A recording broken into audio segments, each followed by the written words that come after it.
बच्चों, welcome to के science academy. बच्चों, आज हम लोग डिस्कस करने वाले हैं इलेक्ट्रोस्टैटिक पोटेंशियल एंड कैपेसिटेंस, जो चैप्टर 2 है आपके 12th फिजिक्स का। उसका बच्चों सेकंड पार्ट में आज करवा रहा हूं। बेटा फर्स्ट पार्ट जो है मैंने ऑलरेडी करवा रखा है, जिसमें electric potential due two point charge, electric dipole के कारण इलेक्ट्रिक पोटेंशियल और इक्विपोटेंशियल सरफेस और उसकी प्रॉपर्टी जितनी भी थी और उससे रिलेटेड न्यूमेरिकल्स, वो सारा मैं बच्चों फर्स्ट पार्ट में करवा दिया हूं। तो आप लोग एक बार उस वीडियो को जाके जरूर देख लेना। उसके बाद बच्चों सेकंड पार्ट को आप लोग कंटिन्यू करना, ठीक है बच्चों। तो बेटा हम लोग टाइम बिना गवाए शुरू कर लेते हैं। आप लोग चैनल को सब्सक्राइब कर लो, ठीक है। तो देखो बच्चों, सबसे पहले हम लोग डिस्कस कर रहे हैं कि electric potential energy between two charges, ठीक है। तो देखो बच्चों, हमने लास्ट चैप्टर में बच्चों मतलब लास्ट पार्ट में मैंने आप लोग को बताया था इलेक्ट्रिक पोटेंशियल किसी एक चार्ज के कारण किसी पॉइंट पर, ठीक है बेटा। उसमें बोला था बच्चों कि जैसे कि ये चार्ज है ना, इस चार्ज के ऑल अराउंड इलेक्ट्रिक फील्ड होगा। जिस इलेक्ट्रिक फील्ड के अगेंस्ट अगर किसी चार्ज को हम लेके आएंगे तो हमें कुछ वर्क करना पड़ेगा, ठीक है।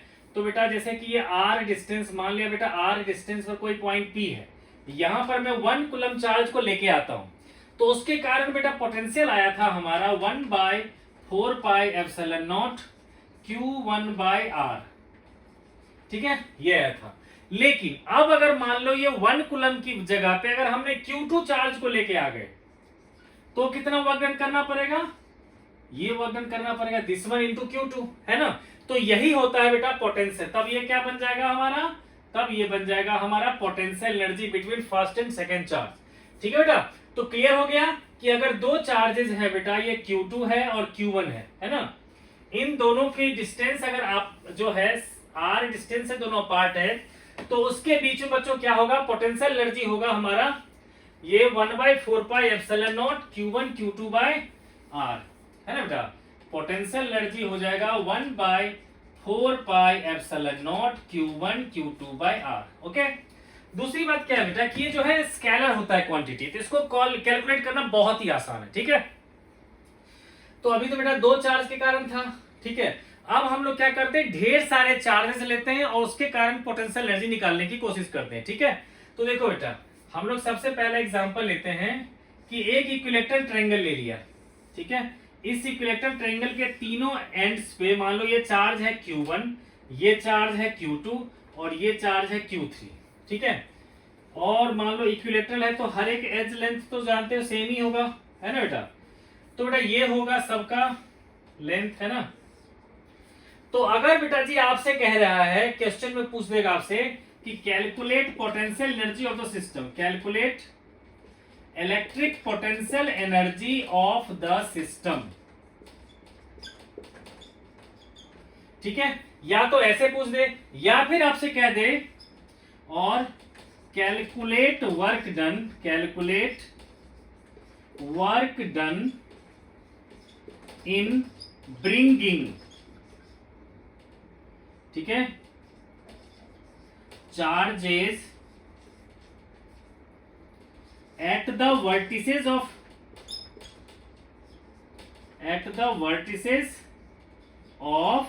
ट्रायंगल, जो ट्रायंगल हमने दे रखा है, ठीक है बेटा। या तो आपसे कह देगा पूरा सिस्टम का पोटेंशियल एनर्जी निकालने के लिए, या फिर कह देगा कि इन तीनों चार्जेस को अगर हमने किसी इक्विलैटरल ट्रायंगल के वर्टिसेस पे रख दिया है तो उसके कारण हमें कितना वर्क करना पड़ेगा, इसको कैलकुलेट करो, ठीक है बच्चे।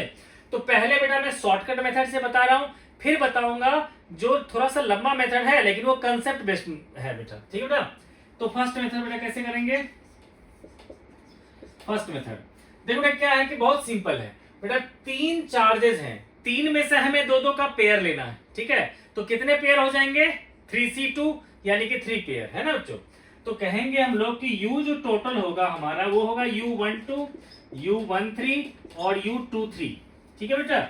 अब देखो फर्स्ट और सेकंड के बीच में कहेगा हमसे पोटेंशियल एनर्जी, तो सिंपल क्या होगा 1/4 pi epsilon naught Q1 Q2/L, ठीक है। कहेगा Q2 Q3 के बीच में तो वही 1/4 pi epsilon not Q2 Q3/L, 1 और 3 के बीच में इसी तरह से हम लोग निकाल लेंगे, ठीक है। तो बेटा क्या हो जाएगा, अगर मैं 1/4 पाई एप्सिलॉन नॉट सब में कॉमन ले लूं तो ये क्या आएगा Q1 Q2/L, Q1 Q3/L plus Q2 Q3/L, ठीक है बच्चों। तो ये हो गया बेटा जी फर्स्ट मेथड, ठीक है। अब सेकेंड मेथड से करने के मतलब इस क्वेश्चन को मैं जो है हटा देता हूं ताकि आप लोग को बेटा, और इसको भी हटाता हूं, ठीक है बेटा। तो जिसको नोट डाउन करना होगा पॉज करके नोट डाउन कर लेना, ठीक है बच्चा। तो मैं बेटा सेकंड मेथड से इसको करना चाहता हूं, ठीक है। तो देखो बेटा सेकंड मेथड से कैसे करेंगे। तो देखो बेटा अभी आप लोगों ने समझा ना बेटा कि किसी चार्ज को जब हम लेके आते हैं पहले से, तो जो पहले से चार्ज होता है ना, वो उसको रिपेल करता है। तो जब भी हम उस चार्ज को उस पॉइंट पे लाते हैं तो ये चार्ज रिपेल करता है और उस रिपल्सन के अगेंस्ट हम लेके आते हैं, इसलिए हमें कुछ वर्क करना पड़ता है, ठीक है बच्चों।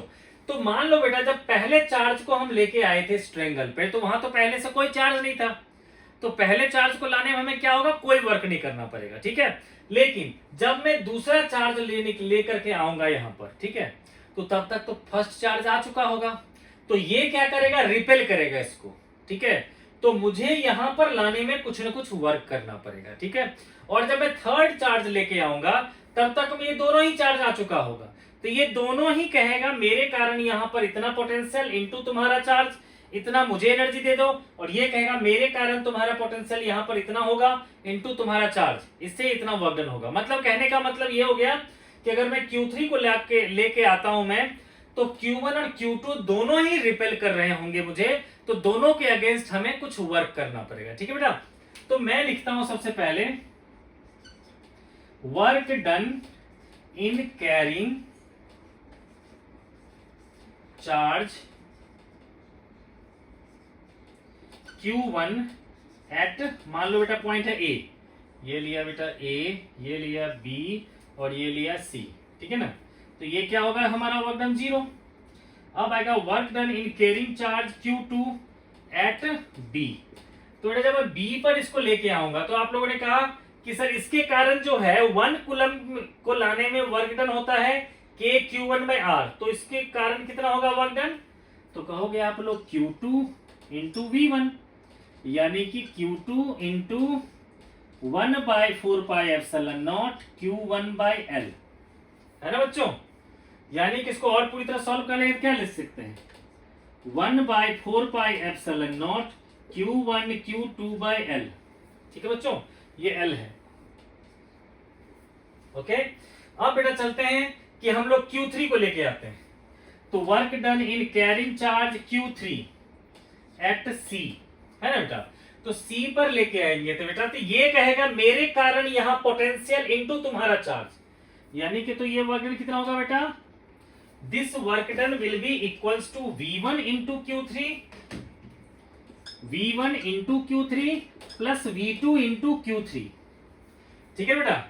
तो V1 क्या होगा बेटा, इसके कारण इस पर पोटेंशियल क्या होगा, तो ये होगा हमारा, मैं बेटा शॉर्टकट में लिख लेता हूं K Q1/L into Q3 plus V2 क्या होगा, इसके कारण यहां पोटेंशियल थी, वो क्या होगा K Q2/L into Q3, K Q2/L into Q3, है ना बेटा।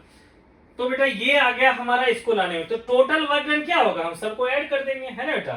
तो इसलिए टोटल वर्क डन होगा, टोटल वर्क डन क्या होगा बेटा कि Q1 को लाने में वर्क डन था 0, Q2 को लाने में वर्क डन था हमारा 1/4πε0 Q1 Q2/L, और Q3 को लाने में बेटा ये वर्क डन था, इसमें मैंने K क्या है हमारा 1/4πε0, इसको भी लिख लूंगा मैं इकट्ठा ही 1/4πε0, अंदर में आ जाएगा बेटा Q1 Q3/L plus Q2 Q3/L।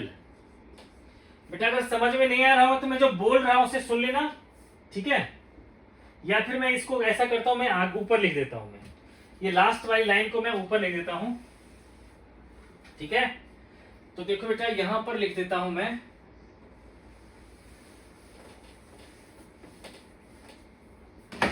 तो टोटल वर्क डन जो आएगा बेटा, टोटल वर्क डन आ गया हमारा 0 Q1 को लाने का, Q2 को लाने के क्या था बेटा 1/4πε0 Q1 Q2/L, और Q3 को लाने का जो वर्क डन था वो क्या था बेटा, ये था हमारा 1/4π, मार्कर वर्किंग नहीं है,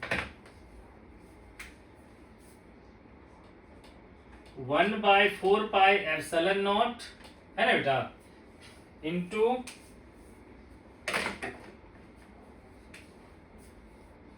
Q2 Q3/L प्लस 1/4πε0 क्या होगा बेटा, Q1 Q3/L। ठीक है, तो ये आ गया हमारा बेटा टोटल का टोटल वर्क डन। ठीक है, क्लियर हो गया बच्चों। ठीक है, अब बच्चों इसी तरह से अगर मान लो आपको दे देता है एक क्वेश्चन जिसमें कि स्क्वायर मेंशन कर रखा है कि स्क्वायर में निकालो। अब बच्चों एक और एग्जांपल लेते हैं, जैसे कि मान लो एक स्क्वायर दे रखा है आपको। ठीक है, उस स्क्वायर के वर्टिसेस पे चार्जेस को प्लेस करने में आपसे पूछेगा कितना वर्क डन होगा। मान लो बेटा ये चार्ज है Q1, ये है पॉइंट A, ये है B, ये है C, ये है D, है ना, और ये चार्ज हो गया Q2, ये चार्ज हो गया Q3, ये चार्ज हो गया Q4, है ना। मान लेते हैं बेटा इसका एज लेंथ है A। ठीक है, और ये स्क्वायर है पहले मेंशन कर दिया। ठीक है बच्चों, तो अगर बच्चों आप लोग पॉज करके चाहो तो इसको ट्राई कर लो, क्योंकि बच्चों इसमें क्या कर रहा है, आपको क्वेश्चन में कह रखा है कि Q1 Q2 Q3 Q4 को स्क्वायर जिसकी एज लेंथ A है उसके वर्टिसेस पे लाने में कितना वर्क डन होगा। ठीक है बच्चों, कितना वर्क डन करना पड़ेगा। तो इसको चाहो तो आप लोग एक मिनट पॉज करके ट्राई करो और मैं बच्चों इसको कंटिन्यू करता हूं। ठीक है, तो देखो सबसे पहले बेटा ये क्या करेंगे कि जो सबसे पहला मेथड बताया था आपको शॉर्टकट मेथड, उससे करते हैं। ठीक है बेटा, तो देखो शॉर्टकट मेथड में क्या है कि हमारे पास 4 है ना, 4 में से बच्चों 2-2 के कितने पेयर बनेंगे, तो 4C2, जो मैथमेटिक्स के स्टूडेंट हो पता ही होगा 4C2 ये आ जाएंगे 6, है ना। तो यानी कि क्या हो गया, यहाँ पर 6 पेयर बनेंगे। क्या क्या पेयर बन सकता है बच्चों, तो 1 का बच्चों बनेगा 1 का 2 के साथ, 1 का 3 के साथ, 1 का 4 के साथ, इसी तरह से 2 का 3 के साथ, 2 का 4 के साथ, और लास्ट में 3 का 4 के साथ। इस तरह बच्चों क्या होगा, 6 पेयर बन जाएंगे। ठीक है, तो बच्चों मैं 1/4πε0 की जगह पे मैं k लेकर के सॉल्व कर देता हूं। ठीक है, तो u जो टोटल होगा बेटा वो क्या है, u12, मतलब 1 और 2 के बीच का। पता ही है कि एज लेंथ कितना है a, तो क्या कहोगे आप लोग, k Q1 Q2/A, है ना बच्चों, प्लस u13 1 और 3। तो बच्चों अगर ये a है ये a है तो ये कितना होगा, √2a। तो इसको क्या कहेंगे हम लोग, k Q1 Q3 अपॉन में √2a, प्लस अब मान लो बेटा हमें 1/4 करना है, 1 और 4 का, तो इसका क्या हो जाएगा, k Q1 Q4/A, प्लस अब क्या है हमारा 2 3, 2 और 3 के बीच का, तो क्या होगा ये k Q2 Q3/A, k Q2 Q3/A, plus हमारे पास है बेटा 2 4, तो 2 और 4, है ना। इसमें क्या होता है, a और a मिलके क्या होता है, √2a, तो क्या होगा k Q2 Q4/√2a, प्लस, ठीक है ना, ये है 3 4, 3 4 क्या हुआ, ये दोनों देखो, तो क्या होगा बच्चों इसका, k Q3 Q4 अपॉन में a, बस हो गया।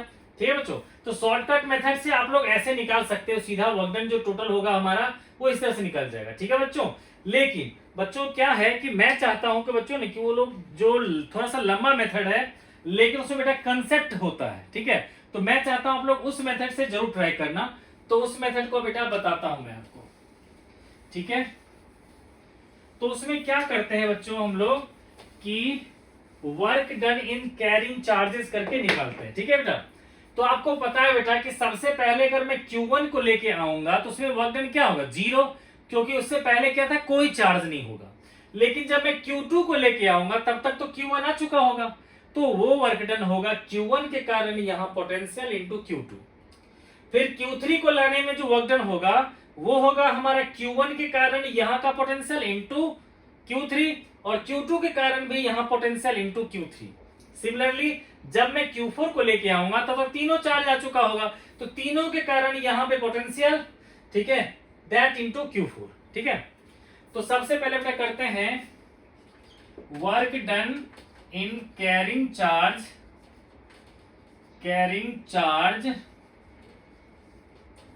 Q1 at A। ठीक है बेटा, तो उसको क्या कहोगे, 0। ठीक है, मैं यही लिख देता हूं। ठीक है, अब है बेटा जी work done in carrying charge Q2 at B, है ना बेटा।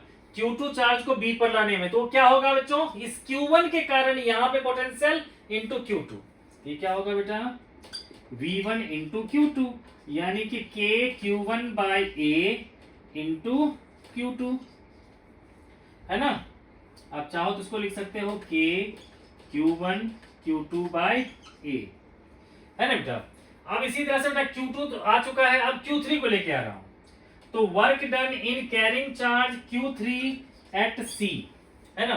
तो इसमें क्या होगा, Q1 के कारण यहां पे पोटेंशियल प्लस Q2 के कारण यहां पोटेंशियल इंटू Q3, यानी कि ये क्या कहूंगा बेटा कि V1 plus V2 that into Q3, है ना बेटा।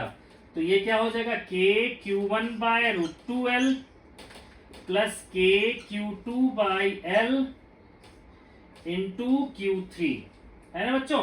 इसके कारण यहाँ पोटेंशियल क्या होगा K Q1 बाई ये distance which is root 2L, और इसके कारण क्या होगा K Q2 बाई L, है ना, दैट इंटू Q3, है ना। अब आगे है हमारा कि work done in carrying charge, अब हमने बेटा Q2 Q3 कर लिया था, है ना। अब लेते हैं बेटा Q4 एट D। अब Q4 को बेटा मैं लेके आया हूं मैं D पर, है ना। तो उसमें वर्क डन कितना करना पड़ेगा, तो उसमें कहोगे इसके कारण पोटेंशियल, इसके कारण पोटेंशियल प्लस इसके कारण पोटेंशियल इंटू Q4, तो ये क्या होगा बेटा V1 plus V2 plus V3 whole into Q4, है ना बेटा। अगर इसको मैं सॉल्व कर लूं तो क्या हो जाएगा K Q1 by L plus K Q2 by, देखो Q2 के कारण यहां पर पोटेंशियल के लिए डिस्टेंस क्या होगा root 2L plus K Q3 by, बेटा मैं L लिख दिया, A था ना एज लेंथ, तो बच्चों इसको आप लोग A कर लेना, ठीक है, ओके बेटा। और ठीक है बेटा, तो ये आ गया potential that into your Q4, है ना। तो ये बेटा अलग अलग चार्जेस को लाने में वर्क डन है। फिर क्या करेंगे हम लोग, टोटल वर्क डन जो हो जाएगा उसके लिए हम सबको ऐड कर देंगे, ठीक है। तो वही रिजल्ट आएगा जो शॉर्टकट में आपने करा था तब, ठीक है बच्चों, क्लियर हो गया। अब अगर मान लो बच्चों इसमें एक्स्ट्रा क्वेश्चन क्या देता कि एक Q0 चार्ज को हमने सेंटर पे दे रखा है, ठीक है, हमने Q0 चार्ज को इस स्क्वायर के सेंटर पे रख दिया, तो उससे पूछेगा कि तो उसमें एक्स्ट्रा वर्क डन कितना करना पड़ेगा, ठीक है। यानी कि क्वेश्चन में एक और पार्ट ऐड कर दिया जिसमें कह दिया कि also calculate the work done, extra work done when a charge Q0 is placed at the centre of the square, ठीक है बच्चों। तो क्या करेंगे कि सर जो जो चार्जेज आ चुका है सबके कारण पोटेंशियल निकाल लेंगे, है ना। तो ये जो वर्क डन आएगा V1 plus V2 plus V3 plus V4 whole into Q0, है ना बच्चों। अब देखो ये डिस्टेंस कितना होगा, तो ये डिस्टेंस देखो बेटा ये पूरा होता है रूट 2A, तो ये रूट 2A का हाफ क्या होगा A बाई रूट 2, तो ये क्या हो जाएगा बच्चों K Q1 by root 2A by 2, okay मैं फिर से लिख देता हूं बेटा। देखो बच्चों मैंने ये जो डिस्टेंस कहा इसको O लिख लूं, ठीक है। तो क्या होगा बच्चों OA equals to OB equals to OC equals to OD equals to क्या होगा A अपॉन में रूट 2, है ना। तो यहां पर क्या कहूंगा मैं K Q1 by A upon में root 2, K Q2 by A upon में root 2, K Q3 by A upon में रूट 2, है ना बेटा, plus K Q4 by A upon में रूट 2, है ना। सबको ऐड कर देंगे बच्चों, तो ये आ जाएगा हमारा एक्स्ट्रा वर्क डन, ठीक है बेटा। तो ये जो बेटा दो न्यूमेरिकल था जो बहुत बड़ा था, ठीक है, इसको बच्चों मैंने पहले करवा दिया आप लोग को। अब बेटा चलते हैं, किसी को कोई डाउट हो बच्चों तो कमेंट बॉक्स में जरूर कहना, मैं जरूर कोशिश करूंगा आप लोग के डाउट्स को क्लियर करने की, ठीक है बच्चों। तो अब आगे बढ़ते हैं बच्चों। अब क्या करते हैं बच्चे कि अगर मान लो दो चार्जेस के सिस्टम को हमने किसी एक्सटर्नल इलेक्ट्रिक फील्ड में रख दिया तब कितना वर्क डन होगा, ठीक है। ये तो बच्चों एक डेरिवेशन भी है और इससे रिलेटेड एनसीईआरटी का एक न्यूमेरिकल है जो बच्चों को काफी परेशान करता है, तो उसको भी करवाऊंगा मैं, ठीक है बेटा। तो बेटा ये टॉपिक है, तो बेटा टॉपिक ये है कि potential energy of a system of two charges, potential energy, मेरा टॉपिक है हमारा potential energy of system of two charges placed in external electric field, placed in external electric field। ठीक है बेटा, तो इसका बच्चों क्या है, एक डेरिवेशन दे रखा है, ठीक है, कि हमें डेराइव करना है। ठीक है, तो बच्चों इसको मैं डेराइव तो कर दूंगा, लेकिन उससे पहले जो आपको नोट डाउन नहीं करना, बस सिर्फ समझना है। ठीक है, तो बच्चों मैं क्या कर रहा हूं कि मान लो एक ट्रायंगल ले लिया, ये था हमारा मान लो Q1, ये था हमारा Q2 और ये था Q3।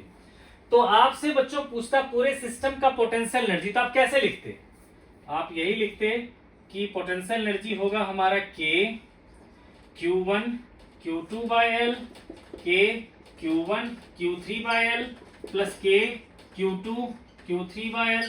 आप यही कहते हैं पोटेंशियल एनर्जी, है ना। तो बच्चों मैं ऐसा कर सकता हूं इसको कि लिख लेता हूं मैं K into Q3 by L into Q1 plus K Q3 by L into Q2 plus K Q1 Q2 by L। मैं ऐसा भी लिख सकता हूं बच्चों, किसी को कोई इश्यू ना हो तो। और इसको मैं क्या कह सकता हूं, इस चार्ज के कारण इस पॉइंट पे पोटेंशियल, मतलब V3 Q1 plus V3 Q2, है ना, प्लस में बच्चों क्या होगा कि K Q1 Q2 by L। ऐसा भी कह सकता हूं बच्चों, है ना। तो बच्चों यही चीज मुझे अभी आगे लिखना है, लेकिन क्या था अभी कि पोटेंशियल आपको जो है बच्चों यहां पर चार्ज के कारण आया था। अब अगर चार्ज की जगह पर हमें यहां पर ये चार्ज ना दे करके इसके कारण कोई इलेक्ट्रिक फील्ड दे दे, ठीक है, तो उसके कारण भी हम लोग को क्या करना पड़ेगा, पोटेंशियल निकालना पड़ेगा इस पॉइंट पे, है ना, just like this, into this charge plus इसी इलेक्ट्रिक फील्ड के कारण इस पॉइंट पे पोटेंशियल इनटू दिस चार्ज, है ना, और फिर इन दोनों का आपस में। ठीक है बच्चों, तो यही बेटा मुझे अभी करना है डेरिवेशन। तो मेरे ख्याल से आप लोग को समझ में आ गया होगा। तो अब बेटा हम लोग कर लेते हैं बेटा डेरिवेशन, इसका बहुत छोटा सा है। तो इसमें क्या करेंगे बच्चों, मान लिया बेटा कि कोई चार्ज है Q1 जो R1 पोजीशन वेक्टर पे है, चार्ज Q2 ले लिया जो कि R2 पोजीशन वेक्टर पे है, और ये हो गया बेटा जी दोनों के बीच का डिस्टेंस, है ना, इसको लिख लिया मैंने R12। ठीक है ना। तो अब आपको कहेगा, तो स्टेटमेंट थोड़ा सा देना पड़ेगा कि late us consider two charges Q1 and Q2 separated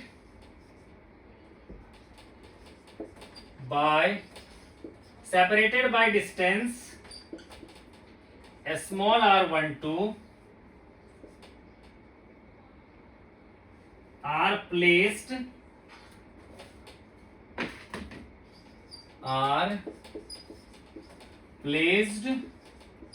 in external electric field,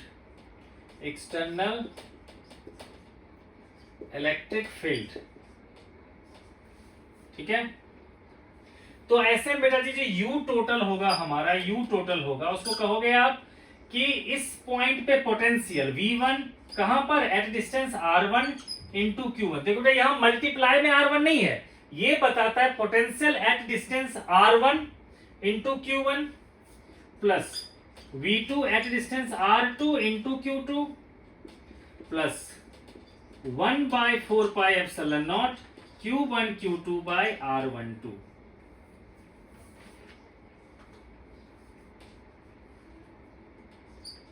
ठीक है बेटा, तो यहां बच्चों में लिख दिया let us consider two charges Q1 and Q2 separated by distance R12 are placed in external electric field. Then total potential energy बच्चों ये आएगा, डायग्राम बना दोगे, ये लिख दोगे, बस हो गया। ठीक है बेटा। अब बेटा इससे रिलेटेड जो है एक न्यूमेरिकल दे रखा है, ठीक है, तो उसको बच्चों में पहले आप लोग को करवाता हूं एनसीईआरटी का। ठीक है, जिसके पास बच्चों बुक होगा वो देख लो, ये है एग्जाम्पल जो है 2.5। ठीक है, एग्जाम्पल 2.5। इसमें बेटा A part, B part, C part तीनों ही है। ठीक है, तो हमारे काम का है बेटा यहाँ पर सी पार्ट समझाने के लिए। ठीक है, लेकिन मैं ए पार्ट और बी पार्ट भी जल्दी जल्दी डिस्कस कर लेता हूं ताकि ये क्वेश्चन आप लोग को जो है समझ में आ जाए। ठीक है बच्चों, तो बेटा इस क्वेश्चन में क्या क्या रहा है कि दो चार्जेस हैं, दोनों माइक्रो कूलम में है और इक्वल मैग्नीट्यूड का है। दोनों जो है 9 सेंटीमीटर ओरिजिन से एक तरफ और दूसरा जो है वो भी दूसरा जो है 9 सेंटीमीटर दूसरी तरफ है। ठीक है, मतलब मैं स्टेटमेंट बेटा क्वेश्चन को रीड कर देता हूं। कह रहा बेटा ये देखो क्वेश्चन है एग्जांपल 2.5, इसमें determine the electrostatic potential energy of system consisting of two charges 7 microcoulomb -2 microcoulomb and no external electric field. First part में कोई एक्सटर्नल इलेक्ट्रिक फील्ड नहीं है। Are placed at -9 centimetre. ठीक है, देखो बेटा ये है हमारा 2.5, एग्जाम्पल 2.5 है ना। इसमें बेटा Q1 दे रखा है हमारा 7 माइक्रोकूलम, 7 इंटू 10 की पावर -6C, और Q2 है हमारा -2 इंटू 10 की पावर -6C। ठीक है, अब देखो एक ये जो चार्ज है इसके कोऑर्डिनेट्स हैं -9 सेंटीमीटर, 0 0 इसके कोऑर्डिनेट्स, इसके है बेटा कोऑर्डिनेट्स 9 सेंटीमीटर, फिर 0 और 0। ठीक है, तो आपसे कह रखा है कि determine the electrostatic potential energy of the system.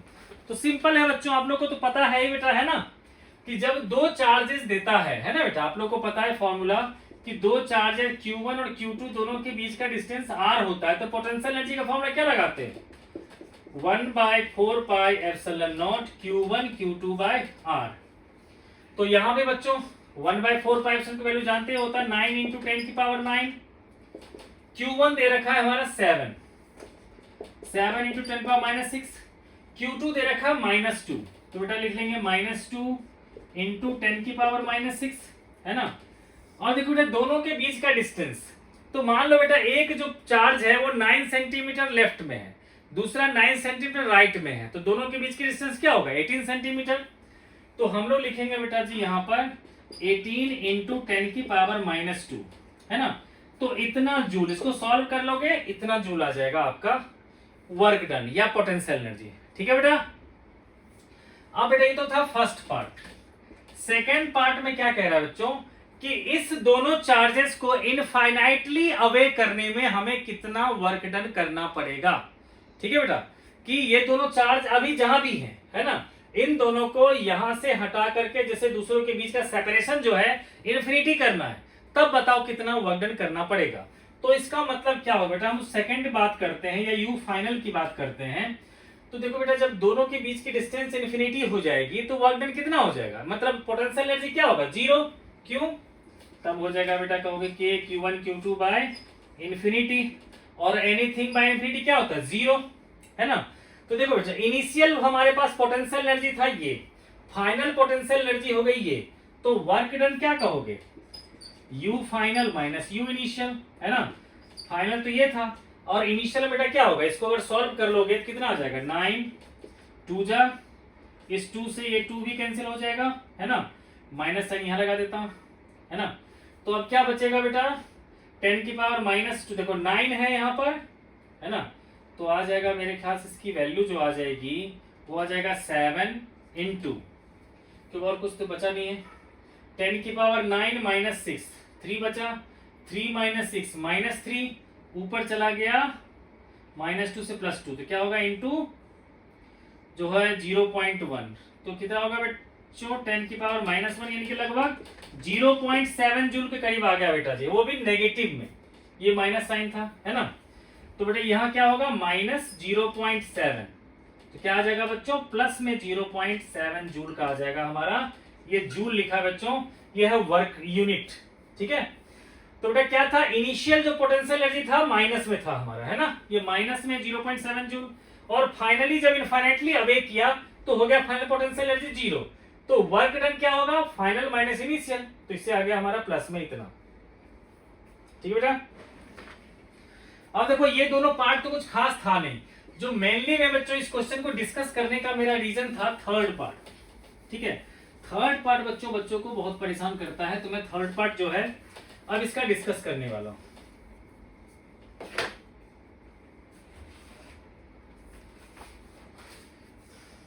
Okay बेटा, अब है बेटा जी थर्ड पार्ट में है, suppose that the same system of charges is now placed in an external electric field E equals to A by R square, ठीक है बेटा। तो कह रखा है what would be the electrostatic energy of the configuration, ठीक है बेटा। तो क्वेश्चन में कह रखा है कि पूरा का पूरा सिस्टम जो है इस बार रख दिया गया है किसी एक्सटर्नल इलेक्ट्रिक फील्ड में, जिसका लिए इलेक्ट्रिक फील्ड का फॉर्मूला है A by R स्क्वायर, और जिसमें A की वैल्यू दे रखा है 9 इंटू 10 की पावर 5। जहां बच्चों A की वैल्यू दे रखा है 9 इंटू 10 की पावर 5 न्यूटन पर कूलम मीटर स्क्वायर, ठीक है। तो आपसे कह रखा है बेटा जी कि अब बताओ पोटेंशियल, यानी कि दो चार्जेस को हमने इस इलेक्ट्रिक फील्ड में रख दिया, तब पोटेंशियल एनर्जी निकालना है, ठीक है बेटा। तो आप लोगों ने क्या कहा था कि सर अगर मान लो दो चार्जेस, एक है Q1 ये है Q2, ये सब एक्सटर्नल इलेक्ट्रिक फील्ड में है, तो वर्क डन क्या होता था हमारा, पोटेंशियल एट दिस पॉइंट, कहां पर, R1 डिस्टेंस पे, फिर V2 at distance R2 into Q2 plus इन लोग का आपस में 1/4 pi epsilon naught Q1 Q2 by R, है ना बेटा।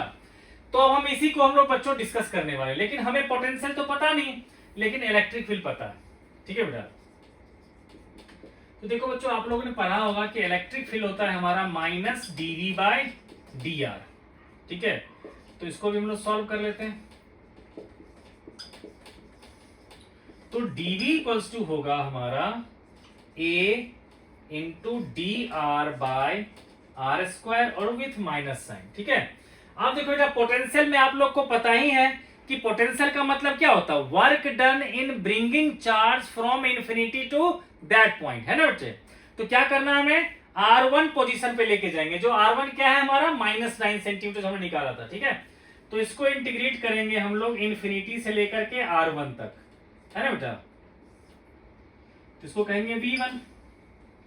तो अब देखो बच्चों इसको सॉल्व करोगे तो -a, यहां देखो R की पावर बेटा क्या है, ये R की power -2 into D are, infinity से लेकर के R1 तक। तो देखो x की पावर n dx का इंटीग्रेशन क्या होता है, x की पावर n+1 अपॉन में n+1, तो क्या होगा बेटा -2 + 1 बाय -2 + 1, ठीक है। तो ये क्या आ जाएगा हमारा माइनस माइनस प्लस, यानी कि ये आ जाएगा बच्चों 1/r, है ना, और यहां लिया मैंने इंफिनिटी, ये लिया R1, तो अल्टीमेटली आ जाएगा बच्चों A, ठीक है, बाय R1, ठीक है। सिमिलरली बच्चों ये क्या हो गई हमारी V1, इसी तरह से बच्चों V2 भी क्या आ जाएगा हमारा A बाय R2, ठीक है। तो अब बच्चों हम लोग क्या करेंगे, इसमें हम लोग वैल्यू पुट कर देंगे, ठीक है। कहेंगे कि U टोटल हो जाएगा हमारा V1 into Q1 plus V2 into Q2 plus 1/4 pi epsilon naught Q1 Q2 by R, है ना बच्चों। तो सब की वैल्यू पुट कर देते हैं। तो देखो बेटा यहां पर जो था हमारे पास, ठीक है, इसमें बेटा जी जो है सबकी वैल्यू है हम पुट कर देते हैं, ठीक है। तो V1 के लिए क्या करेंगे बेटा, हमारा आ चुका है A बाय R1, है ना। तो A की वैल्यू हमें पता है, A की वैल्यू क्या है 9 इंटू 10 की पावर 5, ओके, प्लस में 5 बेटा, ये माइनस नहीं है, 9 10 पावर प्लस 5 है ना बच्चों। देखो बेटा किसी को अगर डाउट हो तो मैं यहां पर लिख देता हूं, ये है हमारा 9 इंटू 10 की पावर 5, और बेटा 9 सेंटीमीटर था तो क्या लिखोगे 0.09, यहां पर भी क्या आ जाएगा बेटा 9 इंटू 10 की पावर 5 0.09, ये आ गया V1 V2। अब सबके लिए पुट करते हैं, दैट इनटू Q1। तो Q1 कितना था बच्चों, Q1 जो चार्ज था मेरे ख्याल से पॉजिटिव चार्ज था Q1 7 माइक्रोकूलम।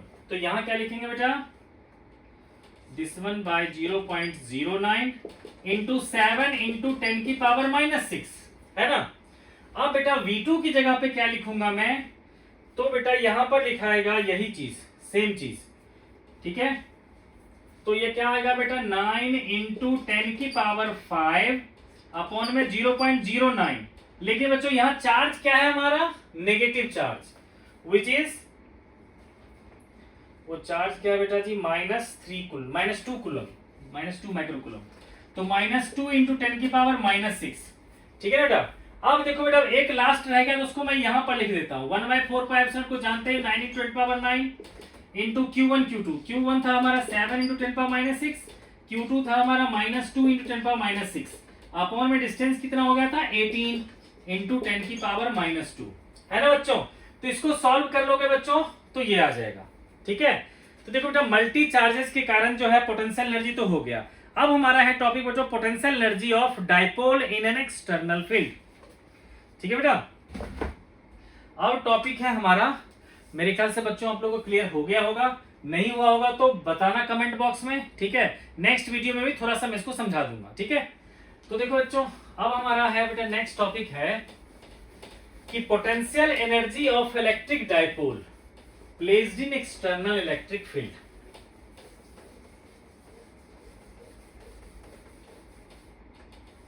ठीक है ना बच्चों। देखो तो क्या होगा हमारा, calculate work done in rotating electric dipole in external electric field, ठीक है बेटा। तो क्या है बेटा कि मान लेते हैं कि ये जो है हमारा इलेक्ट्रिक फील्ड दे रखा है, ठीक है। इसमें हमने डाइपोल को कुछ इस तरह से रख दिया, ठीक है। तो डाइपोल जो अभी है वो थीटा एंगल पे है, ठीक है। तो इस पर जो टॉर्क लग रहा है, ये टॉर्क कोशिश कर रहा है उसको हम ऐसे घुमा दें, +Q और -Q था, आपको बताएं टॉर्क इस पर ऐसे लग रहा होगा, है ना। तो आपको क्या करना पड़ेगा, सपोज करना पड़ेगा, ठीक है। तो लिखेंगे हम लोग, late us consider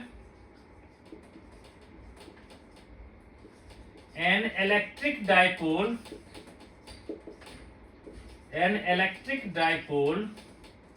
of dipole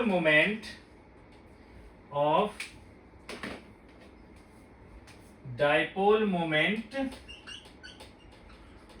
P is placed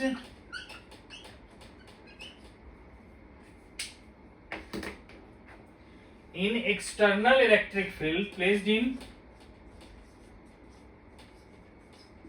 external electric field E at angle theta, है ना। देन टॉर्क इक्वल्स टू क्या होगा बच्चों, तो PE sin थीटा, ठीक है। PE sin थीटा आ जाएगा टॉर्क अभी के केस में। अब हम लोग क्या करेंगे बच्चों कि लेट कर लेंगे कि late dW be the work done in rotating the dipole by an angle d theta। मान लो बेटा आपने अगेंस्ट में जो है d थीटा एंगल से टर्न कर दिया, कहेंगे if dW be the work done in rotating dipole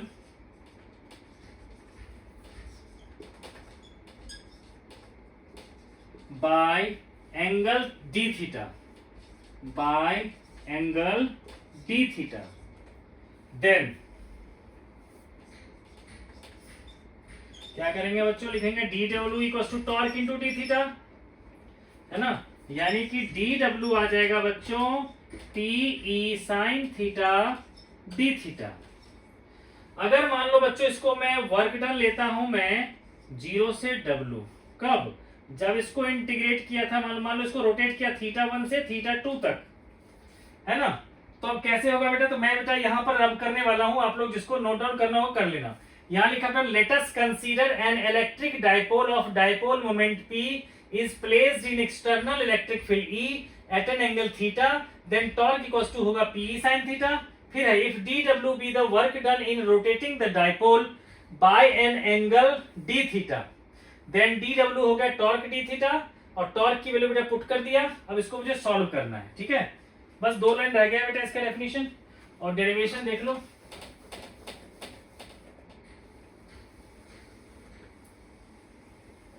चलो इसको ऊपर लिख देता हूं। देखो बेटा डी डब्ल्यू जो था हमारा, ठीक है, डी डब्ल्यू था हमारा टॉर्क इंटू डी थीटा। इसको बच्चों आपने लिखा PE sine theta into D theta. मैंने कहा अगर थीटा 1 से थीटा 2 तक रोटेट करने में अगर हमें वर्क डन करना पड़ रहा है डब्ल्यू, तो वर्क डन इक्वल्स टू होगा पीई। आपको पता है साइन थीटा का इंटीग्रेशन क्या होता है, minus cos theta, theta 1 theta 2। तो अल्टीमेटली क्या आ जाएगा बच्चों, PE cos theta 1 minus cos theta 2। क्योंकि जब माइनस साइन लिखते हम लोग फिर लिखते cos theta 2 minus cos theta 1, तो माइनस अंदर ले गए तो ये आ गया, यही आ गया बेटा वर्क डन, ठीक है। अब अगर मान लो बेटा पोटेंशियल एनर्जी ही सिर्फ लिखना पड़ता तो लिखते हम लोग minus P E cos theta. मतलब किसी पर्टिकुलर एंगल पे अगर पोटेंशियल एनर्जी पूछे तो आप ये रिलेशन लगाओगे, और वर्क डन इन रोटेशन पूछा जाए तो ये लगाओगे, ठीक है बच्चों। तो अब बच्चों मान लो स्पेशल केसेस हम लोग कर सकते हैं। आप लोगों को बच्चों पहले वीडियो में बता चुका हूं मैं कि डायपोल जब 0 डिग्री बनाता है एंगल डायपोल के इलेक्ट्रिक फील्ड के साथ, तो वो होता है स्टेबल इक्विलिब्रियम में। लेकिन जब वो 180 डिग्री बनाता है तो होता है वो अनस्टेबल इक्विलिब्रियम में, ठीक है। मान लो बेटा डायपोल जो है अगर इसके साथ ऐसे आ जाएगा, ठीक है, तो हो गया स्टेबल इक्विलिब्रियम, और ऐसे आ जाता है तो होता है अनस्टेबल इक्विलिब्रियम। क्यों? क्योंकि देखो अभी अगर ऐसे रख दिया बच्चों तो इस पर इधर फोर्स लगेगा, इस पर इधर फोर्स। अगर थोड़ा सा भी टर्न करने की कोशिश करोगे तो वापस इसको रोटेट करके ले आएगा। लेकिन अगर आपने ऐसे कर दिया तो इस एंड पे लगा इधर फोर्स, इस पे लगा इधर फोर्स। अब थोड़ा भी टर्न किया तो ये इसको पूरा का पूरा घुमा देगा, है ना। तो उसको कहते हैं अनस्टेबल। कब? तो बच्चों अगर मान लो आपसे पूछा जाएगा कि work done in rotating the dipole, work done in rotating the dipole, in rotating from a stable equilibrium to unstable equilibrium, ठीक है बच्चों। तो अनस्टेबल इक्विलिब्रियम में क्या हो जाएगा बच्चों, तो कहोगे थीटा 1 हो जाएगा हमारा 0 डिग्री और थीटा 2 हो जाएगा हमारा 180 डिग्री, है ना बच्चों। तो यहां पर बच्चों थीटा 1 हो गया 0, थीटा 2 हो गया 180 डिग्री, इससे हमारा वर्क डन आ जाएगा, ठीक है बच्चों। तो बच्चों मैं अब नेक्स्ट पार्ट में बच्चों मैं करवाऊंगा जिसमें कि इलेक्ट्रोस्टैटिक शील्डिंग होगा और मेटल से रिलेटेड कुछ चीजें करवाऊंगा, और उसके अलावा बच्चों कैपेसिटेंस करवाऊंगा, ठीक है। तो मैं ज्यादा लंबा वीडियो नहीं बनाया हूं, तो बच्चों मेरे चैनल को सब्सक्राइब कर लो, और नेक्स्ट वीडियो तक बच्चों जो आपको स्टार्टिंग से करवाया उन वीडियो को भी आप लोग जाकर देख लो।